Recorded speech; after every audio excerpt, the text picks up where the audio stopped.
Okay, we'll call this meeting to order at 6:35. First item on the agenda is the Pledge of Allegiance.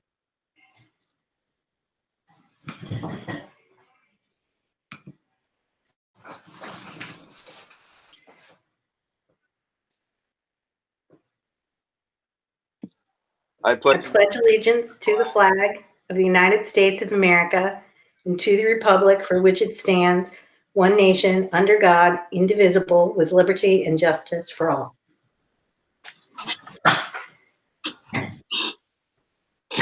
Okay, next up would be correspondence or public comments.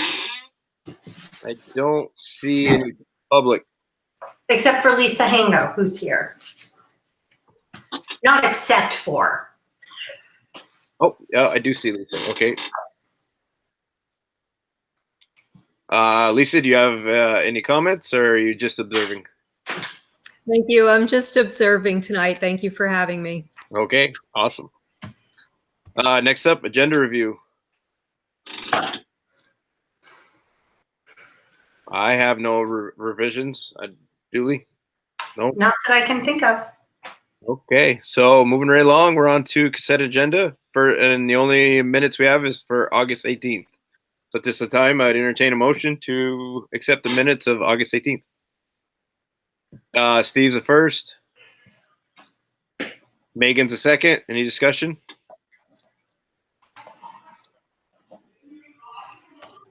Seeing none, all those in favor of accepting August 18th meeting minutes, raise your hand.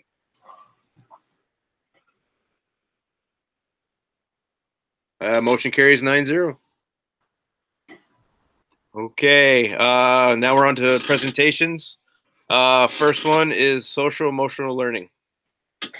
So we've invited Steve Messier here. Steve was the, I'm not going to say facilitator, I'm going to get it wrong, but he was sort of the head spear person, spearheaded. See, I can talk. The work that we did with Castle, which is a collaborative on social emotional learning, and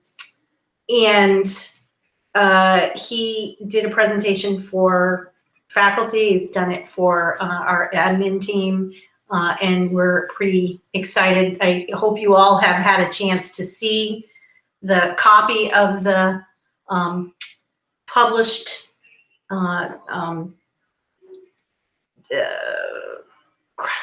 oh my gosh, Steve.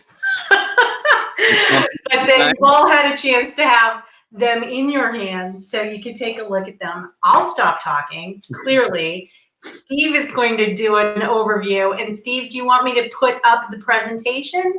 And sure. You just let me know when you want me to advance slides. Okay.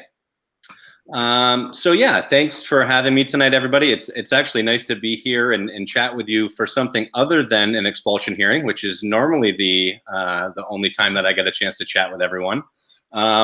So as Julie said, we have spent the better part of the last year as a district really being intentional with developing this SEL competencies guide. So actually, even prior to some of the work that started last year, at MVU specifically, we really devoted and started to be proactive about some of the work that we've been doing around social emotional learning.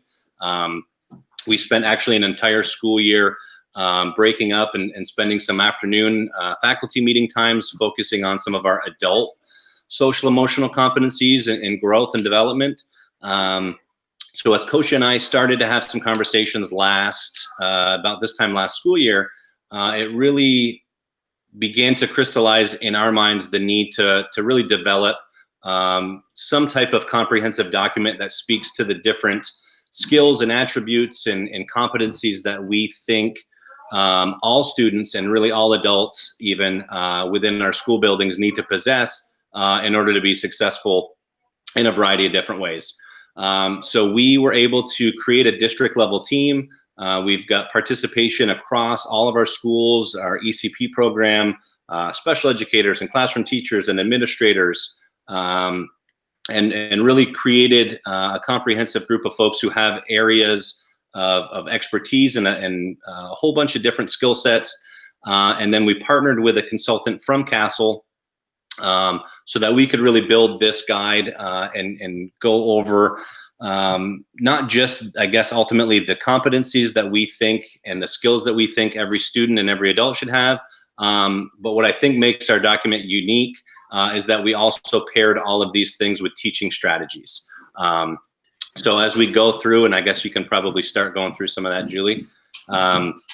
So the first piece of this, this was actually something that I shared with the administrative team back at the beginning of August. When we met as a small group, I think this goes back to last spring. One of the things that we wanted teachers and the folks that we were working with to begin to identify the ways in which we want students to feel and the way in which we want them to experience school. So this was a little bit of a wordle that kind of, these are all of the descriptive characteristics that we as adults felt we wanted kids to have as they were both in our classrooms and in our school building, and really just the takeaway that we wanted kids to have. So that was really not necessarily kind of the impetus for this work, but it was kind of a nice reminder about why we're in public education and why we're working with kids. And these are really kind of the guiding principles of the work that follows. So the next piece here, one of the first things that we did as that district team was, and again, led by a really great consultant from Castle, Pat Connor, was before we even got into the process of building these competencies, we identified what our vision was. And one of the things, what are the things that we really hold true, and what are the things that, what is the end goal, right? So what is it that we want kids at the end of their time with us at MVU as they transition from 12th grade into adulthood? What is it that we want them to do? And what are the kind of the characteristics that we want them to have? So this was a bit of a process, believe it or not, for 20 plus folks to get together and to be able to kind of wordsmith and create some language that everybody felt comfortable with. But this was one of the first tasks that that group really did. And this goes back to about December or so of last year. So the next piece, just in, I guess, broad terms, I don't know how familiar folks are with the idea of social emotional learning, but really as we created this document, it centers on what they call 5 domains of social emotional learning. So this is something that, as Julie referenced, CASEL, this is the Collaborative for Academic and Social Emotional Learning. This is the national research organization. They do lots of policy advocacy and really lots of really impactful research and provide a whole lot of resources around implementation. So they are really the kind of national and really international organization that leads a lot of this work. So we took the 5 domains that they've identified as kind of the key pieces of social emotional learning and use that as kind of the overarching learning goals and learning targets that we kind of wanted to drive towards. So as you can see here, self-awareness, self-management, relationship skills, responsible and ethical decision-making, and lastly, social awareness. So those are kind of those big picture, broad targets, so to speak. And then you'll see as we move forward, the way in which we kind of built this guide was really using those 5 domains as the learning goal. And then underneath that, we were able to identify what were some of the other requisite sub-goals or skill sets that we felt were important as a piece of those larger domains.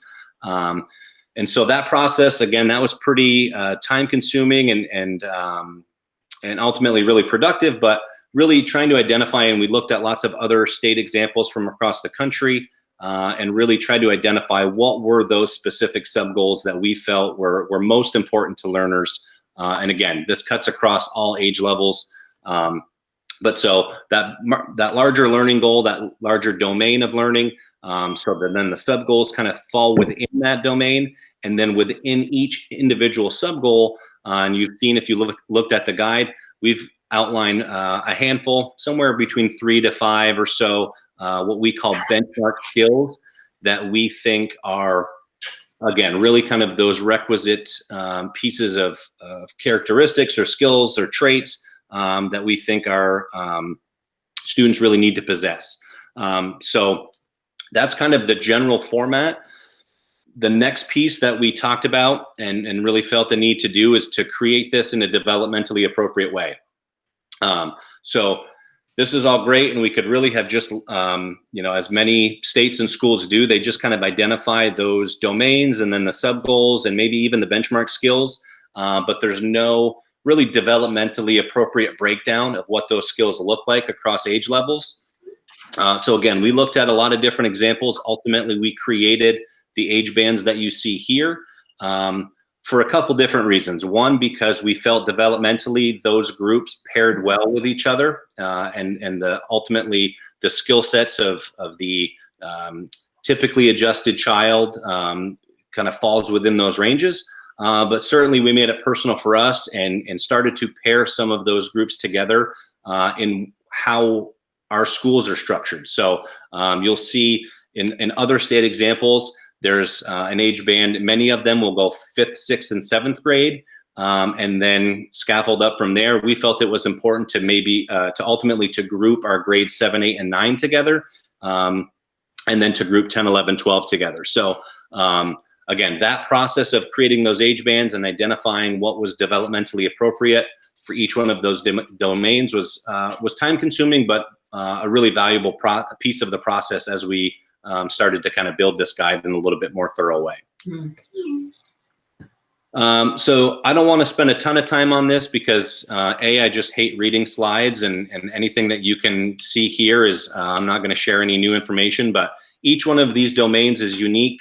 They're not necessarily any one of them are more important than the other.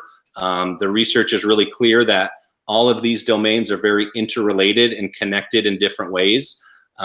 So you'll see for self-awareness, ultimately that just centers on our ability to recognize our emotions and our ability to kind of understand our thoughts, and then how those emotions and thoughts connect to and are linked to some of the choices that we make. So one of the, anecdotally, one of the things that we're doing at Missisquoi specifically this year to begin our school year is really focusing on self-awareness and really starting and kicking off a lot of our lesson planning work focused on the skills and the sub-goals connected to self-awareness, because what we found and what we've discovered as we started to build this guide was that, again, many of these are interrelated, and there's a connection and a thread between many of them, but self-awareness is very foundational to some of the other skills necessary to be able to move forward in some of those other domains. So that was kind of that first piece. That's one of the pieces that we're starting with a little bit more intention and a little bit more deliberately at Missisquoi. But again, that's in a very broad sense what's included in self-awareness. So connected to that self-management, again, in some instances, these two things are kind of paired together. But really, when we talk about self-management, this is now not just the recognition and the awareness of those emotions and how they connect to thoughts and behaviors, but ultimately our ability as individuals to regulate some of those choices. So that can take on a lot of different ways. So that could be something as simple as just managing your stress. I think for when we think of like our ECP aged group, we talk a lot about controlling impulses and making sure that some of those very basic and foundational self-management skills are present.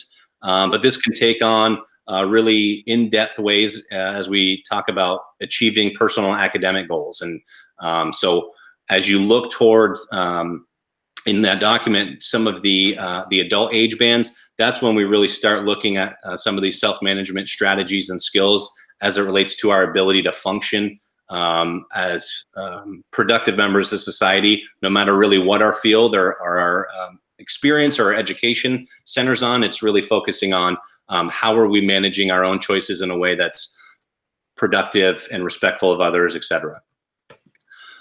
So beyond that, relationship skills.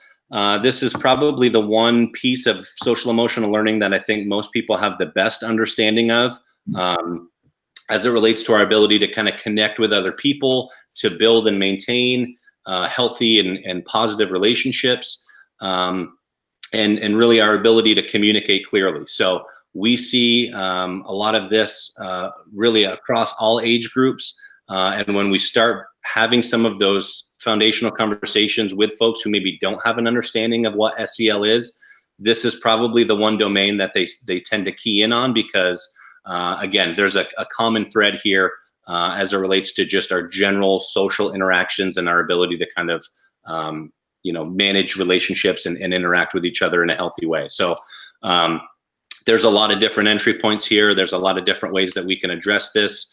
And again, one of the really important pieces of developing the document in age bands was the relationship skills, and the strategies that we're going to look at for, a first and second grader are going to look very, very different than the skills that we're looking at for a junior or senior in high school.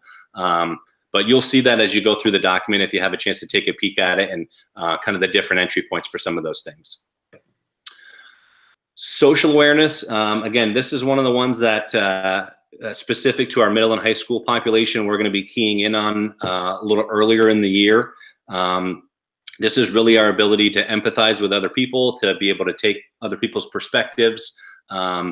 As we have seen, and this is one of the comments that we've made, or I've had conversations with folks as we've returned to our school buildings, is regardless of kind of where we've been at specific to the global health pandemic, certainly what we've seen over the last couple months as it relates to some of the social issues in our country, this is a really key piece, and quite frankly, at least from my perspective, something that as a society we lack pretty significantly in. And I think some of the issues that we're seeing as a country are directly related to really a lack of social awareness on a variety of different fronts. So again, I think there's a really great opportunity here for some of our more advanced learners or some of our older kids to have an opportunity to dig into some of this work. But there's lots of different ways that you can kind of review some of these skills, and certainly ways that you can still build some of these skills for our younger age students as well.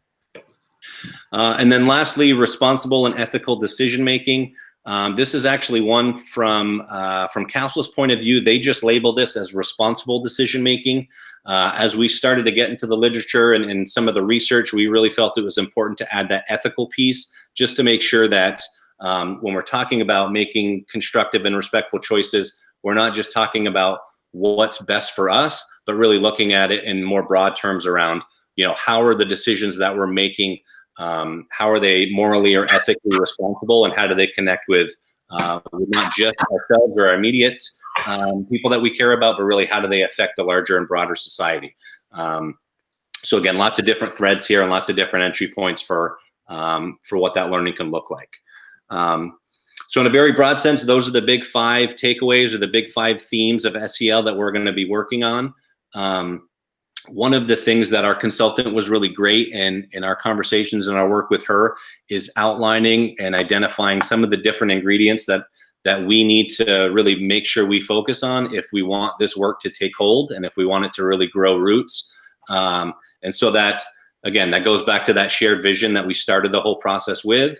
But really from there, it looks like really consistent and durable administrative support and guidance. So it is really foundational that our central office folks have a good understanding of this work and can support it.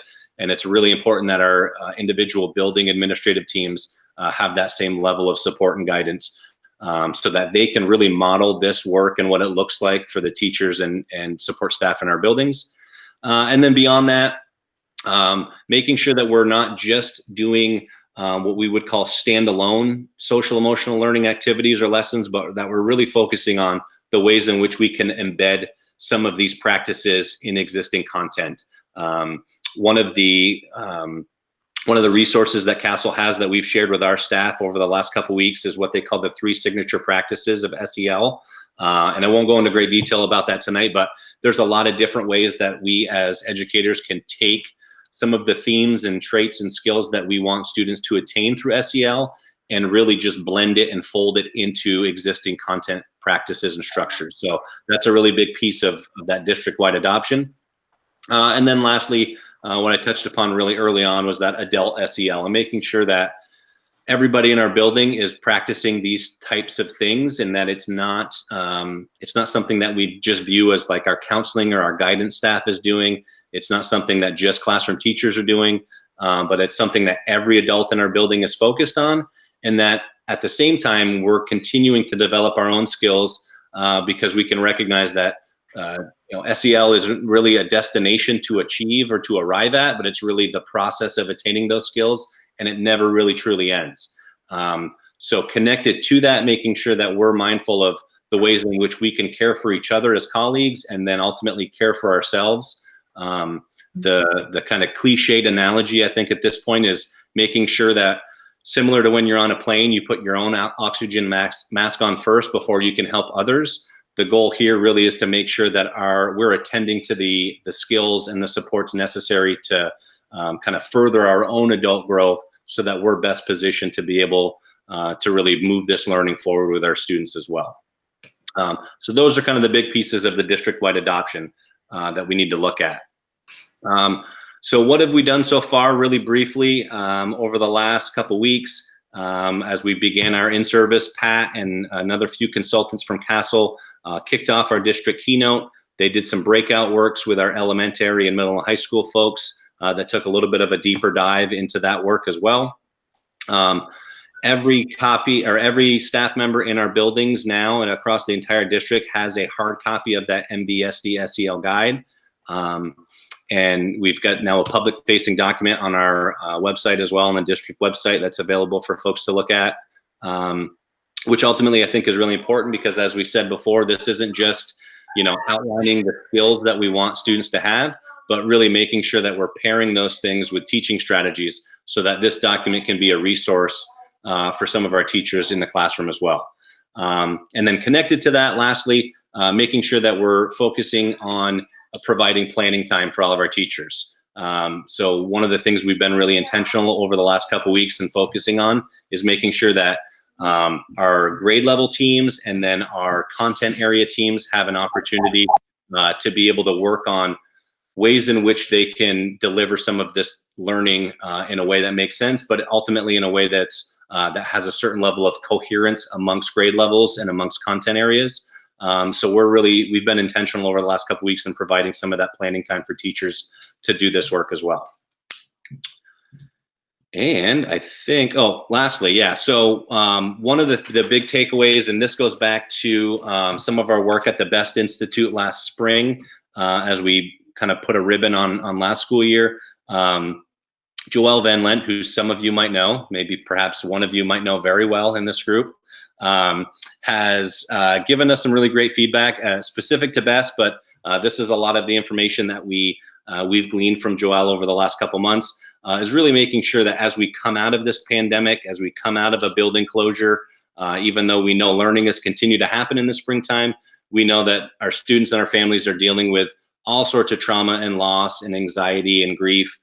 So making sure that we're focused on community building to the point where the first week of our school year, we're going to focus about 90% of our day on different pieces of social emotional learning, and then 10% on content, and then start to slowly begin to kind of shift that ratio as time wears on. So that's a really big, important piece. And something that I think so far our teachers have really thankfully been attentive to. So as they have begun to plan what the first couple of weeks and the first couple classes of their school year is going to look like, they've been really great on making sure we're embedding some of this SEL work and making sure that it's a focal point to the way that we kind of kick off our school year. And then lastly, one of the things that we've asked, we wanted to make sure that not every adult in our buildings looked at this really comprehensive and thorough document and became overwhelmed by thinking that they needed to implement it all at once. And so one of the strategies that we've identified here was having every adult in our building, no matter really what your expertise is or really what your role is keying in on one or two specific kind of sub goals that you have identified, either for your own kind of personal growth and development, is something that you kind of want to key in on from an instructional standpoint. So that's going to be a big piece of this school year. We'll have different steps and different opportunities to kind of reassess as time wears on. And I think actually even on the next, if there is a next slide, I think one of the things that we talk about, and we began at Missisquoi last year, was looking at assessment. And assessment in social emotional learning is kind of an emerging field, and it's not something that there's been a ton of research on, quite frankly. But starting last year, we began to partner with a company called Panorama Education, and they have a whole suite of student surveys and teacher and staff surveys and parents questionnaires that really speak to some of these embedded skills and help us kind of identify where students are at specifically. Students have an opportunity to reflect on their own skills. And really what that allows us to do is to be able to allocate resources appropriately. So whether we're talking about needing to shift intervention, and kind of build and grow the amount of time that students are receiving intervention, or ultimately even allocating resources from a staff standpoint. Some of the feedback that we get through those surveys as we kind of move forward, as we begin to use them more in depth, are going to allow us to be able to make some of those connections and allocate resources differently. And then one piece I do think is worth mentioning, we haven't spent a ton of time on planning, admittedly, but as time wears on, as we become more comfortable with this work, is really identifying what is our onboarding process for new staff. One of the things that I think we do really well is make sure that everybody in our building at any given time is aware of kind of the nature and tenor of what we're striving for. But really, we need to be a little bit intentional and deliberate in making sure that all of our new staff are ultimately attaining that same level of awareness, and they have a good understanding of what it means to be an employee in MVSD, to make sure that they're able to get the resources and advocate for themselves depending on what their needs are. So that's going to be a piece as we wear into this coming school year, and as we plan for next school year, that'll be a piece that we'll certainly build on and develop as we go. And then lastly, one of the things, again, that's kind of a big piece of SEL, quite frankly, that we have yet to do, that's kind of hanging out there, is making sure that the work that we're doing doesn't just live in our schools, but that we're making some of those community and home partnerships so that everybody has that same message ultimately. So our students are hearing the same things. We're using all the same type of language when we're working on developing these skills. And then ultimately that we're able to provide resources to all of our families and all of our parents as well.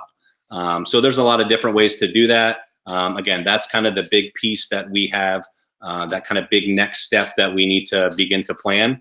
And that's something that we'll continue to do. That district SEL team that I outlined before is going to continue to meet this year.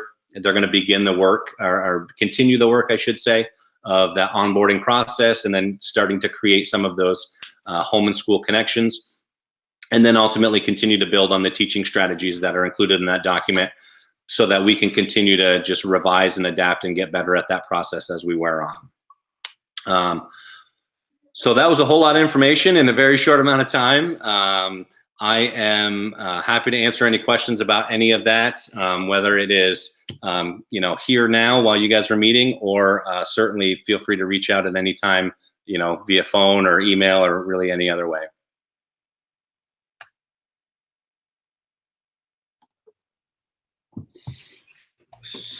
Thank you so much for doing this. This was wonderful. Thank you. Any other questions or comments? I'm not seeing anybody. Once again, thank you very much. This was very informative. My mother actually told me some about it. She's a former teacher that got to go to in-service because she's a tutor, and she was almost so excited. She said she wanted to come out of retirement. You guys are doing some great work. It's amazing. Thank you. Well, it's so wonderful, the work that the team has done. It's the first school district in the state to do this work. People were waiting for it to be published so they could look at it and try and let's say, borrow some of the information. Castle on their, they have a national website. They've shown it. It's up on their website as a benchmark. One of the things that I appreciate the most about it are the developmental bands, because a lot of times what we come across are folks expecting fifth graders to be able to do a thing, a task, have a set of attitudes and skills that really developmentally maybe they're not ready for. So that's where that assessment comes in, so we can see how well our students are doing, and we can actually start teaching to where our kids are, instead of just sort of shaking our finger at them and saying, you should know how to do this. I'm just so proud of the work that was done. Terry. Yeah, thank you. I put something in the chat section, but you did a great job, Steve. I just wanted to add about that, Julie. I've had a teacher from Florida and a teacher at another district in in Vermont ask me, are we allowed to share this, kind of thing. So I think it's really something everybody wants. I mean, the teacher in Florida was excited to hear about it. So I put it in the chat box, but just to reiterate, I think this is wonderful. We should let the businesses know we're doing this, because at work, I mean, this is like something emotional intelligence. It happens in all the leadership and supervisory courses and everything, that people are just that self-management, that self-awareness, much less the empathy, etc. So thank you. It's great. Of course. Of course, are we going to share? I guess that's a question. Can we share? Yeah, I think it's, again, the document that we have put online, I think, is public facing, so everybody can now check into it as a resource. As Julie said, Castle has published that on their website as well. We've got kind of a statewide group that is looking at kind of advocating at the legislative level to maybe see some down the road adoption of this kind of in a broad sense across the state. So yeah, this is ultimately something that we want more people to put eyes on and ultimately have a chance to take a peek at as time wears on, as much as possible. My hope is that, any of you that have been to statewide conferences for education, they usually have strands of people presenting. I would love to have Steve and some of his team present this, because it's one thing to just take it, borrow it, and then just slap another school district's name on it. The process they went through is what makes it so powerful. The fact that it came from the teachers, that it was a wide sample of educators. You didn't just have the guidance counselors in there. You had, unified arts teachers and high school teachers and elementary teachers, administrators. So it was that cohort of people, and the fact that teachers were asking for something like this.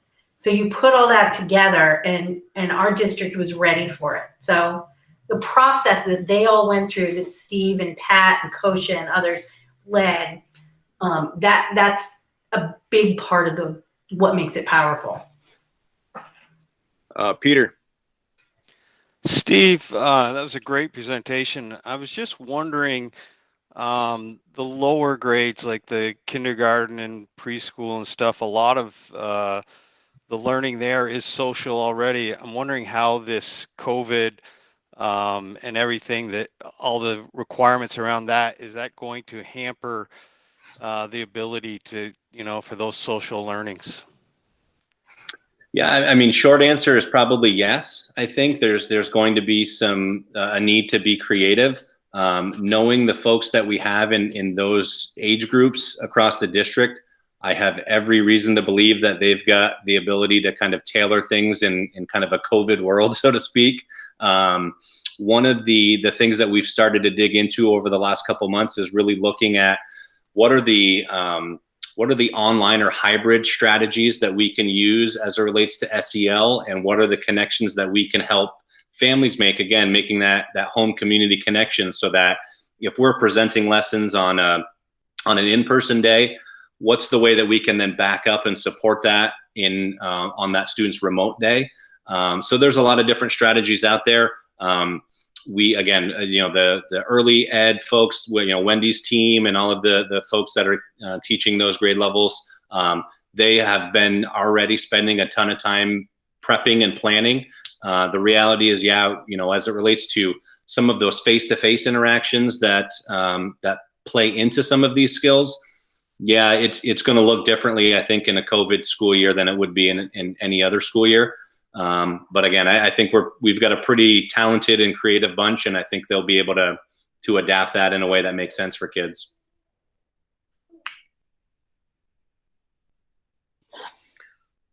Once again, thank you very much. I'm not seeing any more hands raised, so I believe we can move on. Thank you very much for the presentation. It was incredible. Good work. Thank you. Great. Thanks, everybody. Have a great night. You too. So next up is another piece of information: the Wall of Honor by update from Jay Hartman. Hey, let's see if my microphone is working. I hope not. If I lose my connection for the second time, it's not intentional. I'm still living in the 19th century. I wanted, Julie and I had talked earlier this summer. I wanted to bring you up to date on a school and community initiative that was begun probably a little bit over a year ago by a small group that included a couple of graduates of the Missisquoi Valley, a couple of former staff members, and myself, dealing with what is known as a Wall of Honor. And if you've been on the school board, especially the MVU school board, for any length of time, and I'm picking on Don at the moment, you might remember that probably back 6 or 7 years ago, this topic came up on a fairly regular basis as to how we might recognize and honor graduates of our school who have lost their lives, either in service to our country in the military, or in law enforcement, or in service to humanity. For example, a firefighter or someone who lost their lives while serving on a rescue squad. So back in the summer of 2019, or since then, this small group, we've been working together to sort of develop and create what we think is a plan to make this happen. So the Wall of Honor, I'll just go back very quickly, is to recognize graduates of MVU who have lost their lives while serving our country or our communities in the military, law enforcement, or in service to humanity. We have visited some schools in the state of Vermont to see what they have done.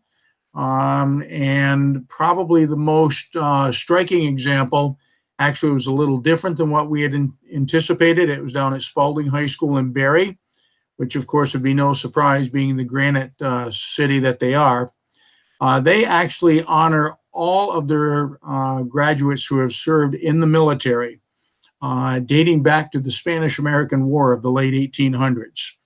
They have about a dozen granite slabs in their main entry area that basically go from ceiling to floor, and they identify any graduate of Spalding High School who has served in the American military.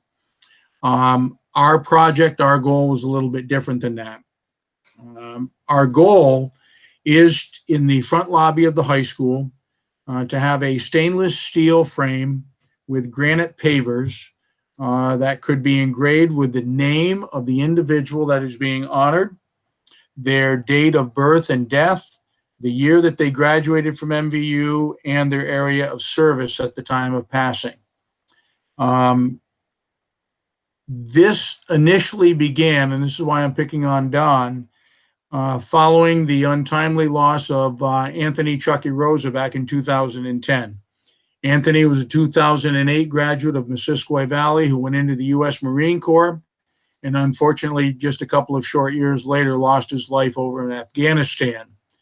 We began to get some inquiries from community members, both individuals and groups and organizations, as to how the school might recognize and honor his memory.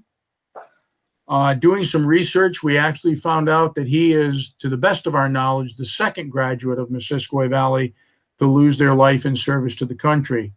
The first was Tammy Amont, who graduated in 1979. She was killed while in training with the U.S. Immigration Service down in the state of Georgia. So we actually have 2 graduates that we're aware of at this particular time. What we did after our research and investigation was to begin sending out letters seeking support to area civic and fraternal and service organizations, also to some individuals who have asked about how we might honor these graduates. That process began back in July. Our goal is to have our money raised and to hopefully be able to put this project through to completion by the end of this calendar year of 2020. We are seeking donations from organizations and individuals throughout the area to help finance the project. Once this is done, we obviously are hoping to have a public dedication at the school. We're also moving forward in the very near future with news releases to local media and also social media through the school. So that's pretty much the project in a nutshell at this particular point. I don't know if anyone has any questions. Hopefully my explanation has been clear.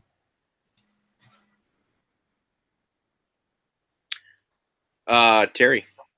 Yeah, I'm sorry, Jay. It was clear. I just somehow missed the part. Are you going to do it for everybody that served in the military, like the one school, or do you want to just do it to people that lost their lives doing the way you It would be, I'm sorry, Terry. It would be for anyone who has lost their life. Fortunately, we've only lost 2. Other schools obviously have been hit much harder than us over the years. Quite frankly, on a personal note, I hope that we never have to add a 3rd, 4th, or more. Yeah. Well, if you add community service, though, you might find more people than the 2 that you've identified. We could, and we've not, none has been brought to our attention yet. Obviously, these would be people such as firefighters or rescue personnel who also lost their lives, while serving. Yeah. Thank you. I think it's great. Thank you, Jay. Thank you. Great presentation. I hope it works out. Thank you. Thanks, Jay. I'll be muted. Thank you, Jay. Okay, moving on. We're on to new business. First up is task force updates. We can do facilities update first. We met last night and discussed, we kind of discussed how we wanted to move forward, how often we want to meet, kind of some of the simple stuff like that. And then while we're meeting, there's an issue with the white building Highgate that came up. There's been some black mold found in one classroom. Scott Martin immediately identified it and has taken a lot of steps to get rid of it. In fact, I believe they're working on it this week, hoping to have the classroom ready the building will be safe for opening of school. Just the classroom won't be quite ready because they'll be reconstructing it. We had a lot of good discussion on issues and how we want to move forward and the time of the year we want to move forward. One of the ideas we have is to meet, say, October-ish, so we can really drill down into what the directors want for or need for their buildings, so we can put it in the budgets and plan for it. We also had a lot of discussion about how to finance future projects that are much larger scale, because bond is really not an option in the near future, if not even the distant future. So something we're going to start looking into again is the performance contracting, see if that's an option, and we're going to keep chasing any other option we can find. Feel like I'm missing some stuff. Peter, Don, feel free to jump in. As far as other projects, we discussed a lot about the HVAC and what we're doing in the different schools, trying to get it up to where it needs to be. A lot of the cleaning's been done, but we've got a long way to go as far as having it all being where it needs to be. A lot of it's very old. I mean, it's just old and it needs to be replaced in a lot of buildings. No, Chris, I thought that was a really good meeting last night. The the thing I liked about it is we had the time to get in depth into a lot of different issues or a lot of concerns with the buildings that we don't have that opportunity with a full board. So I think it gives us a chance to really get into what's going on in each building and have a better understanding, and it's going to help us in relaying that to the community for the needs of the buildings and the different towns. I agree completely. I found it to be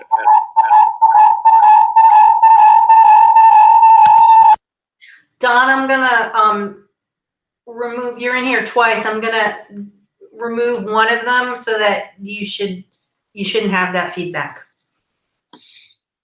I agree with Peter. It was a very useful, very informative meeting. We got a lot of opportunities to drill down into some issues. I mean, we just scratched the surface. We're just beginning, but I think it'll make our board meetings a little more efficient too. We don't have to spend so much time in these meetings discussing the details that are more interesting to some than others. So, thank you, Julie. I got bumped off on Comcast, so when I came back, must be that left that twice. I think Chris and Peter pretty well summed it up. I think one thing, though, we need to emphasize is that Laura has brought this to us, I think, maybe last fall about performance contracting. And somewhere along in the near future, we're going to delve into that as a committee in greater detail to see what potential it might have. And I think once we get that done, then there's going to be an opportunity and a requirement, actually, that we make sure we're communicating to the public what we may be doing, because I'm sure that that's kind of a whole foreign process to many of our voters who are familiar with. We need to do a bond, so we have repairs, and so over 2 or 3 years, the school puts together a bond proposal with a vote. This is quite different, but something that's being used. So if you hear performance contracting, I think you're going to hear quite a bit about it in the next couple of months.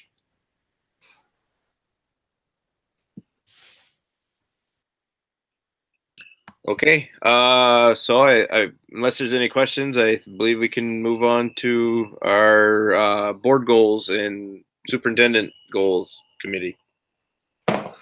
Great, thank you. So we met, as a matter of fact, last night too. And we came up with a couple of things. We talked about process and we talked about product. And we decided that we're going to recommend to the board what we've come up with. And we're going to do that I'm starting with product. We're going to do that, some of it, the first meeting of October. And hopefully even next board meeting, we'll have something in terms of like job descriptions, some of the easier things. So our process is that we're going to be working in subgroups, and Devin and Joanne are going to be working on turquoise, and Megan and I are going to be working on green, and then Julie and I are going to be doing some of the yellow, and anybody that wants, Devin, I think, might be helping out too. And so just so you know who's responsible for what, we'd love your input, because as I said, we're going to come to you with recommendations, not asking you to give us all the details. Just like I'm sure you wouldn't want us coming to your building committee and say, okay, well, what did you talk about? What why'd you do this? So if you do have things you want to say, then please let us know. Like Peter, great example, was really clear about a suggestion that he had. And so we were able to incorporate that. So that would be great. And we also had some shared files that I think everybody can see, can't they, Julie, that you posted, or is it just our group? The ones in the folder I created is shared with the entire board, yes. So you can see our progress.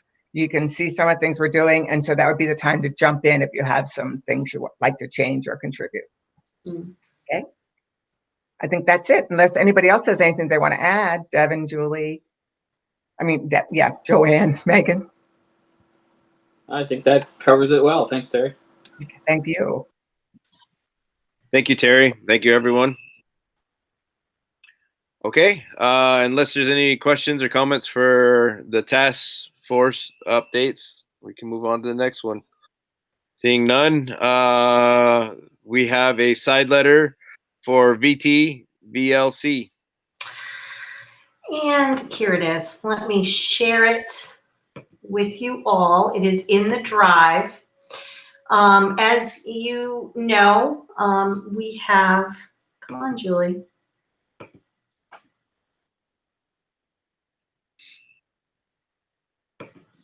See if this is correct. Yes. So as you know, we have 8 teachers who are still our employees and under our master agreement, but they are working with the Vermont Virtual Learning Collaborative to do our virtual option for students who are 100% virtual. And that, as you, especially those of you that were on teacher negotiations, know that our master agreement has 7:30 a.m. to 3:30 p.m. working hours explicitly listed in our master agreement. And as you can imagine, if you are teaching virtually where students are doing online work, your day may need to be more flexible. It may be that you're connecting with students later in the day so that your workday may start a little later, those kinds of things. And that, I think, is really something that the teachers and the organizers of VTVLC and the students make arrangements. So in order to accommodate that, we wanted to have a side letter essentially stating that we have entered into this collaborative option. And the side letter allows the 8 MVSD online teacher specialists and the coordinators identified in that agreement we have with VTVLC to have a flexible 8-hour workday so they can offer reasonable and appropriate accommodations to the academy students and families when providing instruction. And of course, it's not precedent setting. So this side letter only applies to those specific teachers.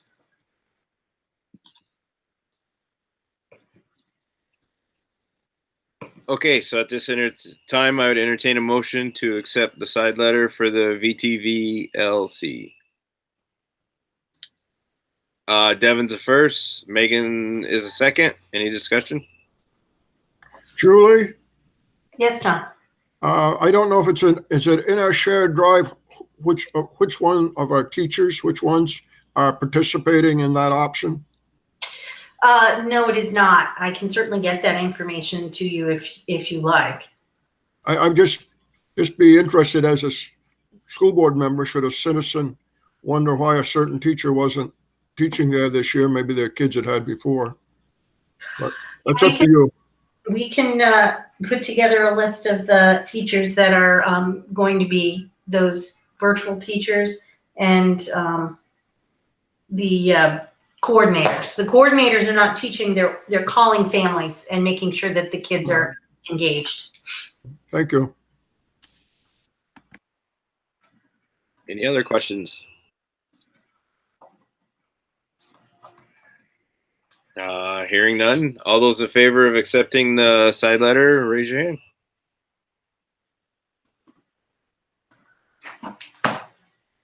I'm missing somebody. I only got 7 votes. Let's see. Who am I missing? I think Jen might have dropped out. Yep, that's who I'm missing. All right. So at this point, the motion carries 8-0. Yeah, I don't see Jen. Okay. Thank you very much. So on to old business, and we have check warrants.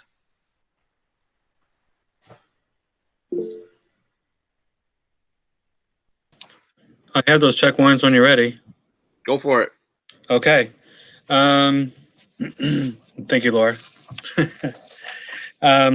Accounts payable right now is sitting at $379,470.94. Again, these are dated September 1. I'm sorry. Accounts payable again, $379,470.94. Payroll checks, $23,880.16. Payroll disbursements, $1,388,789.61. Payroll deductions, $451,022.08 for a total on the warrants 2,243,162.79. Again, that's 2,243,162.79. Thank you. At this time, I'd entertain a motion to accept check warrants as read. Megan's a first, Devin's a second. Any discussion? Seeing none, all those in favor of accepting check warrants as read, raise your hand. Motion carries 8-0. Thank you. Okay. Other business. We're on to the superintendent newsletter. So before I do this, you asked about agenda amendments, and while Steve was giving his presentation, I got a text from our HR coordinator, Bonnie Moulton, that there was a paraeducator leave request for that she did not remind me needed to go on this agenda.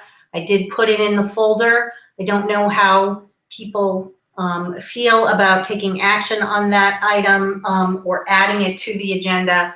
We can wait till next time and deal with it retroactively if people feel that way. But I wanted to make sure that I brought that to your attention, and my apologies for not having it on the agenda.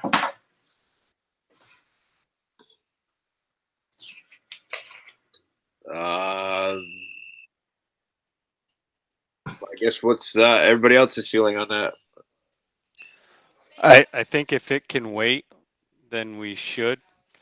If it's an emergency, then if we do take action, we should pick it up again next time anyways, just to make it clear. But that's my opinion. What I can do is, it's an unpaid leave request. Only the board, the superintendent can do short period of time, only the board can do longer. It's clearly not something you're not going to approve, but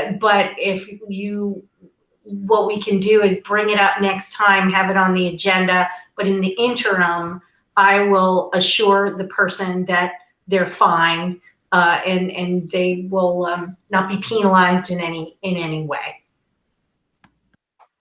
And that's, again, I like that resolution you just stated. yeah, my apologies. I don't want the employee to suffer in any way because I didn't remember to put it on the agenda. And it was great that the HR director was texting me, so at least I can bring it to your attention. So I have for you my newsletter, which I put in today because I kept wanting to add things to it. So I will go through some of it with you. Obviously not read all of it, but it's, excuse me. I wanted to put in some links for some of the videos that we have. Actually, I think I might share one video that I think might be helpful. I'll start by sharing that a couple of the schools are doing some virtual meetings about the restart of school. Highgate's is tomorrow from 6 to 7, and MVU's will be on Thursday from 6:30 to 7:30. And we've been right along putting a lot of informational videos up just to make sure that we're pushing out information and explaining things as much as we can. So if you like, I think I will share, and I'm going to have to wait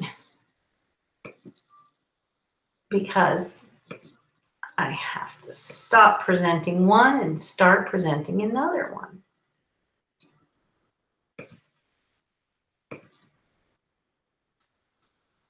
And this is a video that our nurses talked about doing, and Jen Gagne, who is our district COVID coordinator, put this together for us. And it's about home screenings every day. Hello, this is Jennifer Gagne, one of the COVID coordinators for Missisquoi Valley School District, and the school nurse at Highgate Elementary School. I'm talking to you today about the daily monitoring of COVID-19 symptoms and exposure that needs to be completed at home each day prior to sending your child to school. As part of MVSD's reopening plan, this daily monitoring certification form is being sent home to families. Families are being asked to follow this document stating that they will screen their child each school day for a fever or any symptoms of illness. Please do not send your child to school if your child has a temperature over 100.4, and any cough, shortness of breath, runny nose, sore throat, chills, body aches, fatigue, headache, loss of taste or smell, eye drainage or congestion, or any other COVID-related symptoms. Please do not send your child to school if you have traveled to any location identified as a COVID hotspot or red zone. If your child has been exposed to someone with confirmed or suspected COVID-19, please check with your child's physician and school nurse prior to sending them to school. Every student's temperature will also be screened prior to entering the school building. If your child is found to have a temperature greater than 100.4, you will be contacted to pick your child up. The following is a message from local pediatrician, Dr. Haig. Hi, my name is Ian Haig in Rankin County. I'm here to tell you that your school nurses and administrators have been working hard this summer with community members and other healthcare professionals like myself to plan a safe and healthy return to school this fall. So much has changed in our world since March, and our return to school will understandably be different. In addition to hand washing, wearing facial coverings, and practicing physical distancing as we have become accustomed, schools will be asked to perform daily health checks at the time of bus pickup or student arrival to school in order to reduce the spread of illness. You can help by performing a health check of your own at home before leaving for school, simply by taking your child's temperature if you have access to a thermometer, and answering some screening questions provided to you by your school or on a symptom checker app. Your school will provide you with guidance about which tools they would like you to use. If you do find that you have a fever or answer yes to any of the screening questions, please stay home. Drink plenty of water, rest, and call your school nurse or doctor for advice about when it is safe to return. We understand that not all illness is COVID-19, and these measures may feel extreme, but by reducing the exposure to infection in general, we reduce the number of missed days for all students. We also understand that certain chronic health conditions such as asthma, allergies, and inflammatory bowel conditions may cause overlapping symptoms and make the screening questions difficult to answer. Please speak with your school nurse or healthcare provider about what changes in your symptoms to watch for and when it might be best to stay home. With your help, we can have a safe and healthy return to school and move forward with our learning. We're all in this together. Go Team Franklin Grand Isle and go Team Vermont. Following this daily symptom checklist will help to ensure the health and safety of all students and staff in Missisquoi Valley School District. Thank you for helping us.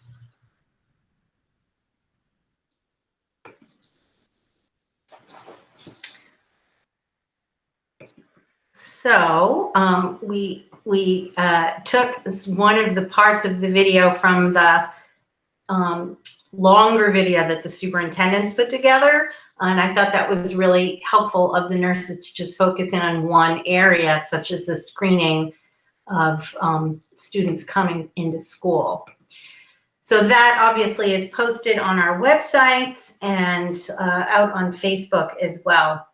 Also up on our website, our reopening framework, that is the more detailed document that has links to our facility plan, links to other documents. That's there in case anybody wants to look at that. Reopening guidance, I updated that since the update of the Strong and Healthy Start guidance that came out on August 11th, and there's information there about the students in K-5 who would be coming back to school possibly full-time, depending on conditions and what that would look like as well. So that's there. There's a video of my explaining that on the websites as well. I wanted to also share with the board that your decision at your last meeting to do the HVAC cleaning work and to purchase those air purifiers, to say that it went over well with teachers would be a gross underestimation. I mean, they just were so pleased. People were just thanking the board profusely, and they just felt really supported by that decision. And I wanted to make sure that you knew that. I also wanted to make sure there was a press release that went out, I think it was yesterday or the day before, that the USDA did extend the free meal, the summer eligibility for students under the age of 18. And so that should allow us to serve free meals to all students throughout the fall. We're still not sure what the details are, what process we'll have to apply for and document, but it's positive news because we were not sure whether we would be able to do that. And we still do want to stress how important it is for families to still fill out the free and reduced lunch eligibility paperwork. That will mean that it's seamless when the USDA ends this program. And also, as you know, as board members, many things are tied to our numbers of students who are eligible for free and reduced lunch. So that's important in other ways, but most importantly, it's key for families to receive the benefits and food that they need. I wanted to share with the board that we have we've received the numbers of home study students. This is important in that we're going to share a little bit later around the things that our organizations are advocating for in the legislature. One of them is to have a hold harmless for average daily membership. But our home study students are 68 total this year. Usually it's 23, so 45 would be the usual from last year. So we've had an increase of 23 students. We know that other school districts have had even higher numbers. If you can think of what it would be if we did not have a virtual option, a fully virtual option for families, we had a total of 170 families or students enroll in that total virtual model. So you can only imagine how many students would have been in home study if we didn't have that option. So we are really looking to advocate in the legislature for some model that will not penalize schools and tax payers for this unique time and the number of students that are disenrolling for medical reasons and for over health concerns. And lastly, in terms of my overall report, the Rise Vermont had some extra funding from their last fiscal year. And they had the wonderful idea of giving that to local school districts. So I put in each of our schools received an amount that was sort of based on the number of students generally. And you can see Swanton had $6,000, MVU Middle and High School $5,000, Highgate received $3,000, and Franklin received $2,000. And then MVU had requested some things specifically, and those gifts were given from Rise Vermont. The phys ed department is getting a Gaga pit, which I think will be a great way for kids to be physically active outside of the gym when they're not able to do that. And then the field studies program had requested money for a canoe trailer to help them access their field studies program a little more smoothly, and both of those were granted. So I really want to thank Rise Vermont for their generous donation to our schools and thinking about the wellness of our students. And I wanted to end with just thanking everyone for the work that they put in this summer. I've said it before, but it was a nonstop task. And our administrators and teachers and staffs and the parents who they were part of our steering committee or some of the other committees, task forces that supported the steering committee, they just worked all summer long and gave so much time and energy to this monumental task. And I'm so grateful for their work and their positivity and just perseverance through this. So I'm very grateful. And we have updates from Kosha on the professional in-service, professional learning, and from Wendy as well. So I don't know if they wanted to give an overview of those updates.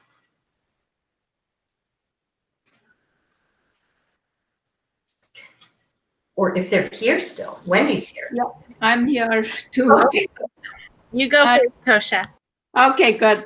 No, the only thing I reported was our in-service that happened last week. And as Steve mentioned before, we really spent half a day, our keynote address, as well as some breakout sessions to have the teachers look at our SEL curriculum document and really dig into it deeply, start understanding the different parts of the document, and then look at some of the strategies. And then in the afternoon of the keynote, which was August 19th, schools gave teachers time to do some planning in their grade level teams or in their content teams. So that was the big focus for our keynote address this year. And then on the next day, on August 20th, we had Sarah Ward come and do a full day webinar on executive functioning skills. And Julie had talked to the board about it a little bit before. But it's basically on those non-academic skills that are absolutely critical for students to be successful academically and then later on in life. Everything from time management to organizing themselves. And one of the things she mentioned is that working memory is really getting smaller and smaller in our students. So how do we make sure that we are providing nonverbal and visual cues to our students to ensure that they understand the process? How do you go from point A to point B to point C and are successful in the tasks that are assigned to you? It was extremely well received. We had teachers from pre-K to high school attending that webinar, and everybody got something out of it. I did do a survey of all our staff, and it was overwhelmingly positive. I had several staff members say this is the best training I've had in 30 years. Mm-hmm. So that clearly showed that this was an area where teachers were really struggling. How do you help students who just don't know how to organize themselves? Or how do you help students who you're constantly giving the directions over and over again, and they just don't seem to be able to hold it in their heads as to what the sequence of events is? So it was extremely well received, and many people have asked for a follow-up. So I am going to get in touch with Sarah Ward and see if we can bring her back for a follow-up sometime later this year. People just want to be able to talk to her about some of the things they've tried out and to brainstorm some more ideas. So it was a really nice 1.5 days that the district led the in-service, and then the rest of the in-service was basically in buildings, and it was more focused on what was needed in the building. And then we also had 1 day of meetings where all the unified arts teachers in the district met as district teams. So the music team met, and the guidance folks met, and the art teachers. And that was really successful too, because many of them have the similar ideas of how we're going to tackle hybrid learning and how we're going to tackle unified arts on remote days. So they had a very successful day on Wednesday, where all the Unified Arts and guidance folks met also. So that was my report for this newsletter. Thank you. And I just want to say, Devin, how heartwarming that was to see that good night snuggle. That just made me smile. So yes, the early childhood program, my report this month, I wanted to just introduce you to our dynamite new teachers. We have 2 new teachers in our program. April Lesperance is teaching in the Highgate program, and Simone Tefts is joining our Swanton program. And already, just in these last few weeks, we're seeing these teams come together, and it's really exciting. A unique thing about the early childhood program is we're a connected program across our district, but we also live in each school. So to come back this year, the early childhood program devoted the first days of really getting grounded in their separate school building to learn what does it look like to be back and to hear about the reoccupancy plan for their individual buildings. It was really important to give everybody the time to just see what it felt like to be there and learn about how they're going to move through their spaces and start to think about their classrooms. And then our team joined in with the district in service and saw the overview of the new SEL curriculum, which was so exciting for us to see that pre-K to adult continuum. My team also joined in with the Sarah Ward training, and I've heard time and time again how excited they are to continue that throughout this year. We're very excited. We're more excited, though, to be welcoming children and families back to our program. And that's what we've been preparing for. And across our district, we're doing that in different ways that are suited to each community. Franklin is reaching out and meeting with parents and doing calls with parents. In Highgate, I worked with Yeshua to do a virtual town hall that we recorded to make available for Highgate families. And in Swanton, the Swanton team recorded an orientation for their families, because in the spring, they usually have their families come in to learn all about the program and what to expect in the fall. And we weren't able to do that last spring. So they did a recording of that for families. So we are really excited to welcome children back, and we're ready. That's what we've been waiting for. Thank you.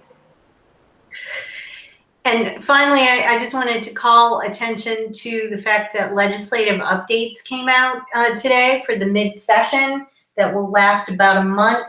I put that legislative update in your board folder. I know that most of you probably got them in your email today or yesterday, but I thought it was important to highlight the fact that, you know, we are looking for certain things from the legislature. Obviously, a reduction in student days to 170, protecting the General Assembly's stated plan for $100 million, which was fenced off, if you will, for K-12 education, and then that hold harmless protection against declines in equalized pupil to help stabilize budgets for next year.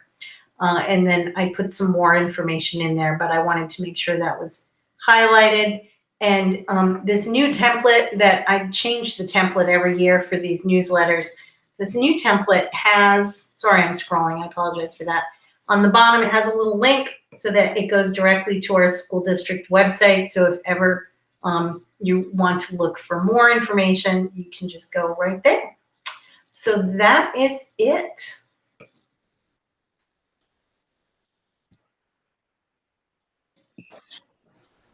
Very good. And I like how Wendy said that we're excited to have kids in their school again. That is an exciting. I know. I know my kids are excited to go back. Well, some of my kids are, but it's. I'm glad it's. I wish it was full time. I wish we weren't dealing with COVID anymore. But you know, it is what it is. We're making the best of it. So. All right. Future meeting dates. Our next meeting is September 15th, 6:30, which will also be held virtually. We don't have a need for executive session, so unless somebody has something to add, I would entertain a motion to adjourn. Chris? Don? Chris, Usually we talk about future meetings a little bit. One of the things, and I know Laura's mentioned it, I guess in the shared drive, but before we start building our budget, it would be good if we'd follow up and have the auditors come into one of our meetings, whether it's virtual or whatever. I know we got a lot on our plate, but I'm just thinking, over September and October, if there's a time to do that, I'd like to see us do it before we start building the budget. Okay. And I think that's last year's, 2 years ago, audit report. Fiscal year 19 is the one that was just completed a couple months ago. Yep. Terry. But is that something we can get electronically so we have a chance to look at it beforehand? They're in the drive, but I can add them again. Thank you. Yeah, they are. Okay. Anything else? I'll entertain a motion to adjourn. Terry's the first, Peter's the second. All those in favor, raise your hand. We are adjourned 9-0. Have a good night, everyone. Thank you very much.